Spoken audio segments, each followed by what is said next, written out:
Good morning po ulit sa ating lahat. Ngayon po ay nandito na naman po kami para maghatid po sa inyo ng panibagong paksa. Kaya naman po, ang topic ngayong umaga ay ito po. Prolapse o buwa, bakit nga ba sa mga alagang baboy?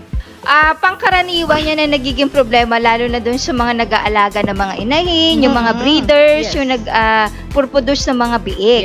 So ito yung karaniwang na talagang hindi na nila maiwasan.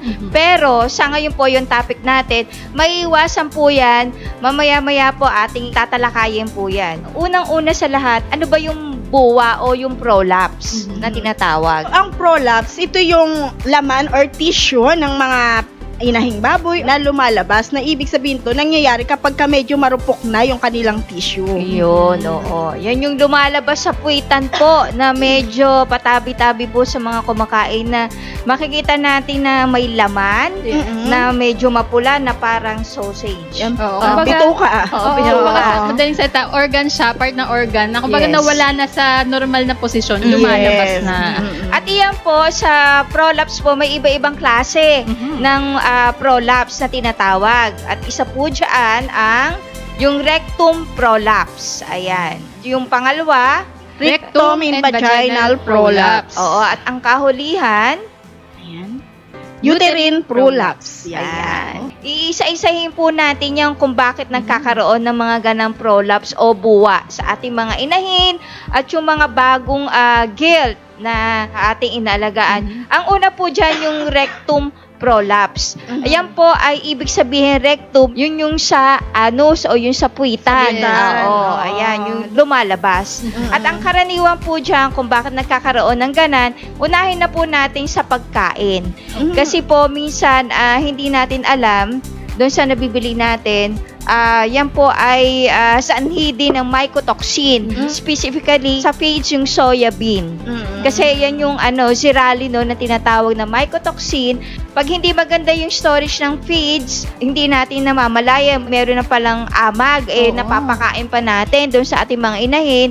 So, yan po ay nagiging sanhi rin ng prolapse. So, dapat pala ingat-ingat din tayo sa pagsustor ng ating mga ipapakain. So, kumbaga kung hindi naman natin masisiguro na mapapaubos ka agad, huwag na tayo mag-imbak ng napakarami. Kasi baka mamaya magkaamag na pala. Yung pala magiging cause din pala ng pagkakaroon ng prolapse. Hindi lang sa pagbili natin na napakarami na hindi nauubos ng ating mga alagang baboy. Consider din natin yung ating imbakan. Kasi isa din po yun, bago nga yung feeds mo, pero hindi naman maayos yung iyong imbakan, yung iyong storage, nababasa ng ulan, o di naman nagkakaroon ng moist kaagad yung inyong feeds dahil walang sapin or walang nakalagay na paleta, nakalapag lang dun sa semento, so nagkakaroon po yan ng moist. So, i-consider din po natin yan. At ang pangalawa dyan, yung kulungan masyado nakislope. Hindi patag. Kasi po, isa po yan sa nagiging cause ng prolapse ng ating mga inahin. Kasi nga palaging, nakaslope siya, nakaganyan. So, yun doon sa bandang puwitan, nakababa, laging nakababa. So, nagkakaroon ng prolapse. Oo, prolapse. Dahil lalo na kung ang mga inahin natin ay mga yung medyo hindi maganda yung paa. So, mahina. Kasi ang prolapse, may laceration yan So, ibig sabihin, yung kanyang mga tissue doon ay mahuna. Ayun. Tapos naka-slope pa yung ating kulungan. At saka isa pa dyan yung ating pagputol ng buntot. Sobrang sagad. Nasasagad. So, pag ginawa nating inahin yan, at pa yan ay pinakastahan, yun po ay nagiging cause din ng prolapse. Isa rin dyan yung pressure doon sa anus. Pag na-super pressure siya, tapos tinitibi pa siya, constipated, tabi-tabi po nga. Isa po yan. So, doon sa mga inahin na constipated, tapos hirap siyang dumumi, napupersa. Kumbaga, persado na nga doon sa slope ng kanilang kulungan, tapos constipated pa. So, kumbaga, doble-doble na yung nararanasan ng inahin. Once na yan po ay manganganak na o buntis, yan po, lumalabas yung kanilang Ayun. buwa. So, konektado rin sa pagkain. Kasi Yes. kung low fiber yung Yes. ating papakain, mako-constipate talaga. Tapos, nagkakaroon ng straining. Yes. Kasi minsan, pagka masyado rin yung kanilang pag-ubo, pag may sakit sila, napupwersa din. Yes. So, dapat nating tandaan din, sa pagpapakain ng mga inahin, dapat titingnan po natin kaya may mga feeds breeder, lactating, mataas po ang fiber na. Ayun. Pero kung ang ating pagpapakain naman ay kung ano-ano lang na yung binibigyan natin ng formulation, Yes. so nakaano po yan, kaya naka-indicate doon na dapat yung fiber niya is not less than 4%. Oh. So at least mataas, mas maganda. Kung nagbibigay naman tayo ng alternative feeds, pwede naman po yan, pero sasamahan nyo nga ng mga gulay kasi high fiber. Yes. Ayun po, para doon sa mga inahin. So sa mga fattening naman, wala tayong nagiging problema. Ano lang din dyan, meron din palang cause pag fattening, pag mga 4 to 5 months, nagkakaroon din ng buwa.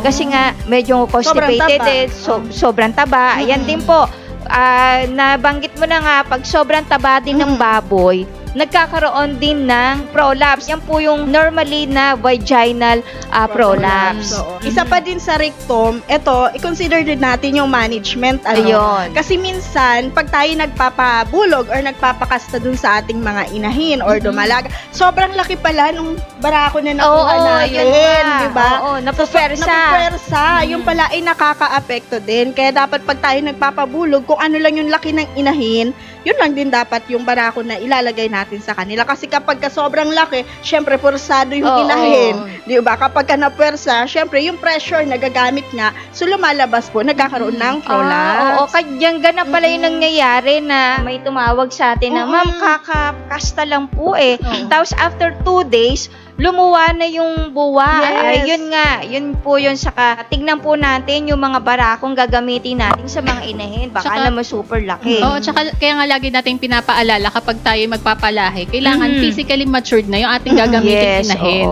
Kasi nga, pag ganang hindi pa fully matured, yung mga tissue na, hindi pa ganun ka-develop. So, isa po yan. So, tandaan po natin yan dun sa ating mga gagawing inahin o yung mga inahin nating inaalagaan. Katina, yun na banggit ko, nag-jump na tayo dun sa vaginal prolapse. Isa po dyan, pag sobrang taba nga. Tapos sa pupersa, tapos malalaki yung mga biik na lumabas, yan po, nagkakaroon din ng buwa. Yes. Kaya pala parang nagkakaroon ng combination, minsan magkasabay na yung rectum, tapos may vaginal. So, titingnan po natin yan. Yan yung sinasabi natin na nagiging cause yan doon sa mga 4 hanggang 6 na nanganak na. Yes, oo. Nakailang parity. Nakailang parity na. Oo. At saka dagdag pa rin natin, dapat nating tandaan din, kaya nagko-constipate din, kailangan laging may tubig. Laging malinis na tubig ang ibibigay natin sa ating mga inahin. Siyempre, minsan, pag ganun yan, lalo na buntis, tamad yung gusto lagi nakahiga.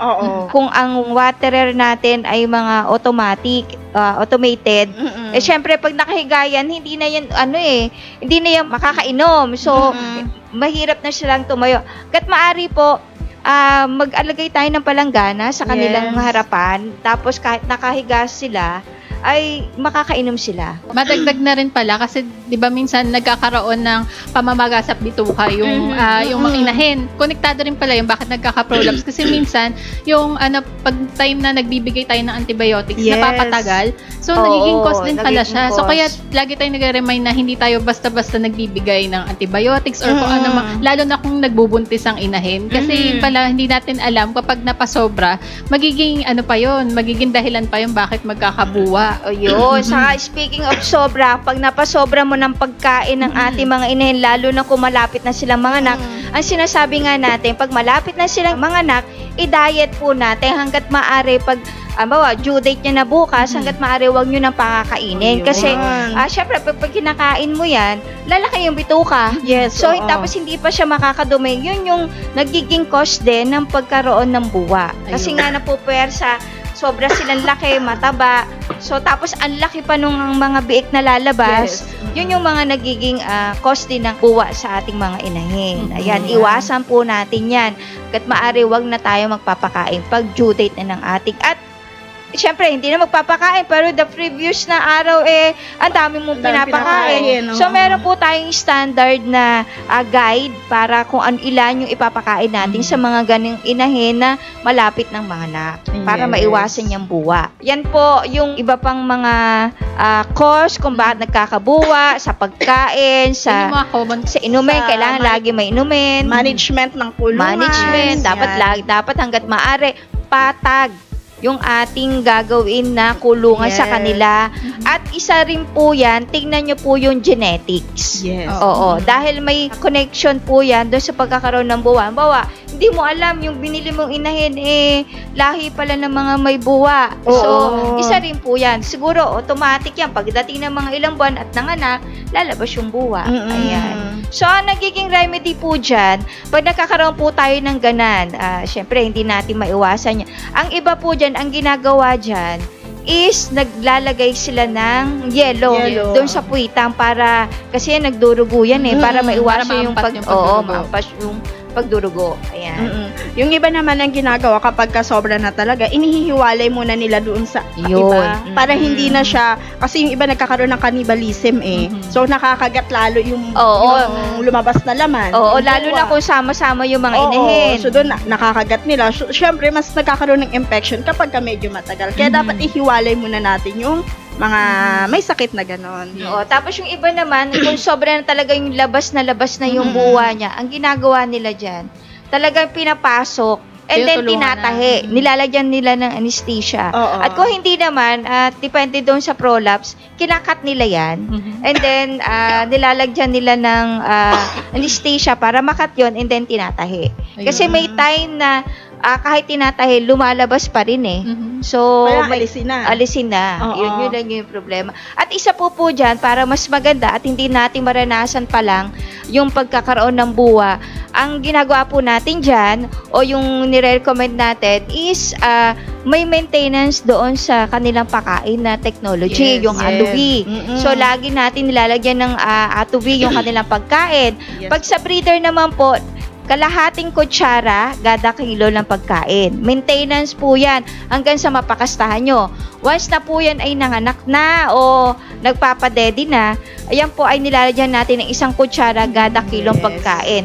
Pero kung ito ay meron ng buwa, ngayon kung may buwa na yung inyong mga ang pwede nyo pong gawin, istaasan nyo yung dosage ng technology. Gawin nyo pong 2 kutsara na atobi per kilo ng feeds. 2 kutsara per kilo ng feeds. Tapos sa tubig maglalagay din po tayo 1 kutsara per liter ng water. 1 kutsara kada 1 litro. Yan po ang ating dosage. For 2 weeks po yan hanggang sa makita na po natin na unti-unting pumapasok sa loob yung laman na lumabas. Yun. At saka yung iba naman, talagang severe cases na talagang umano na siya, talagang lumuwa na. Ini-sprayan natin na may technology. So, mag-dilute lang po tayo. Concentrated na natin. 1 kutsara sa kalahating litro. I-spray po natin everyday yan. O kaya naman po, yung iba, powder na mismo. Yung atobi na nilalagay na. So, unti-unti na yung ampat at kusa na po silang babalik. Yung babalik sa loob yung buwa. Tutulungan natin, hindi lang dun sa paglalagay ng technology. Kailangan tutulungan natin na maampat yung pagdurugo. Kasi pag, pag tuloy-tuloy, hindi natin naawat. Kasi magiging cause din yung baka ikamatay pa nung inahin. Kaya nagkakaroon ng pagkamatay yung mga kasi may laceration, may hemorrhage, tapos sobrang dugo. Yun. Kumbaga, syempre pag sobrang dugo na, nawawala na ng oxygen yung baboy. Kaya nagiging cause na po yan ng pagkamatay ng ating mga inahin. So, dapat hindi po humantong sa ganon, kaya magkaroon na po tayo ng sapat na lunas kaagad. Ito nga po yung sinasabi namin na tandaan nyo po, para at least pag nagkaroon kayo ng karanasan ng ganito o nararanasan nyo sa ngayon, pwede nyo po yung maging guide itong aming mga tinatapik ngayon. Maraming salamat po muli sa inyong pagsubaybay sa amin. And always remember, Team Matovi will continue to educate, share, and inspire others. Bye-bye!